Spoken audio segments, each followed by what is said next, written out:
بسم اللہ الرحمن الرحیم۔ ناظرین، آج کا پہلا ویلاگ واقعات پر یقین کے لیے اصلی بنیاد امکان اور عدم امکان کی بحث نہیں بلکہ روایت کے ثبوت اور عدم ثبوت کی ہے۔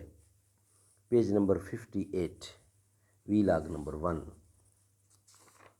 اردو زبان میں سرور عالم صلی اللہ علیہ وسلم کی سیرت پر جامع ترین کتاب سیرت النبی صلی اللہ علیہ وآلہ وسلم۔ رائٹر ہیں اس کتاب کے علامہ شبلی نعمانی رحمۃ اللہ علیہ، علامہ سید سلیمان ندوی رحمۃ اللہ علیہ، جلد سوم۔ بسم اللہ الرحمن الرحیم۔ الحمدللہ رب العالمین والصلاة والسلام علی رسولہ محمد وعلی آلہ واصحابہ اجمعین۔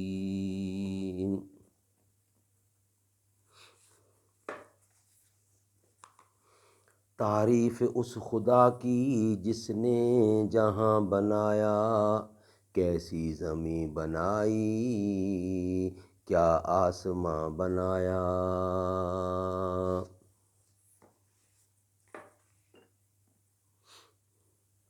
آج کل مغربی علم، تاریخ اور فن روایات کا بڑا کارنامہ یہ اصول سمجھا جاتا ہے کہ جب کوئی واقعہ بیان کیا جائے تو سب سے پہلے اس پر غور کرو کہ کیا وہ ممکن بھی ہے، اور جب یہ طے ہو جائے تو روایت کے دوسرے پہلوؤں پر غور کرنا چاہیے۔ لیکن یہ معلوم ہو چکا ہے کہ ہمارے تمام واقعی علوم ہمارے تجربہ اور روایات ہی پر مبنی ہیں، اس لیے کہ کسی شے کے ممکن اور ناممکن ہونے کا فیصلہ محض مشاہدہ کی تحقیق پر ہی مبنی ہے۔ اس لیے علم تاریخ اور فن روایات کی بنیاد اس کے امکان اور عدم امکان کی بحث پر قائم نہیں ہے، بلکہ جیسا کہ ہمارے علماء اصول نے بتایا ہے، صرف اس پر قائم ہے کہ آیا یہ واقعہ روایتاً صحیح بھی ہے یا نہیں۔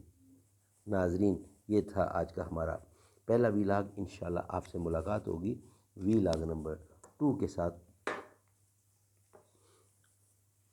جو محمد کے گھرانے کا حیا کرتا ہے، سچ تو یہ ہے کہ وہ اپنا ہی بھلا کرتا ہے۔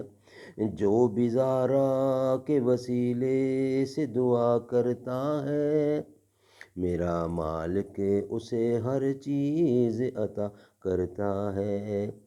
جب بھی حسنین کے نانا پہ میں پڑھتا ہوں درود، مشکلیں دور میرا خدا کرتا ہے۔ باب کھل جاتے ہیں فوراً ہی قبولیت کے، عرض جو کوئی بھی زہرا کا گدا کرتا ہے۔ جو محمد کے گھرانے کا حیا کرتا ہے، سچ تو یہ ہے کہ وہ اپنا ہی بھلا کرتا ہے۔